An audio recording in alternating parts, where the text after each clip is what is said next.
সকাল সকাল পাড়ায় যেভাবে ফুল চুরি হয়। এই তো একটা ফুল ছিঁড়া দিন। এরকম বৃষ্টিতে না কেউ আমাকে দেখতে পারবে আর না কেউ এখনো এরকম বৃষ্টিতে উঠছে। যাই সব ফুল ছিঁড়ে নেব।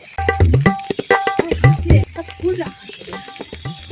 বৃষ্টির মধ্যে এমনিতেও কেউ উঠবে না।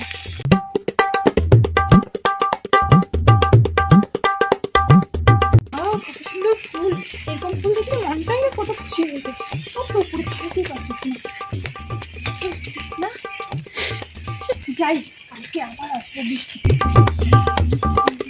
যাই, সকাল সকাল চান করে চলে আসলাম, এখন শান্তিতে আজকে ফুল তুলবো। আজকে বৃষ্টি পড়তেছে, কেউ ফুল তুলতে আসবে না, আমি জানি আজকে সব ফুল থাকবে। হ্যাঁ? গাছের সব কুড়িগুলো একটাও ফুল নেই। এই পাড়ার কুঞ্চুটে কাকিমাগুলোর জন্য এই বৃষ্টিতেও গাছে একটা ফুলও থাকে না। ধরবে এক ভালোই লাগে না, মনে হচ্ছে যে ফুলের গাছগুলো আমি ওদের জন্যই লাগিয়েছি। কালকে থেকে কানা নজর রাখতে লাগবে।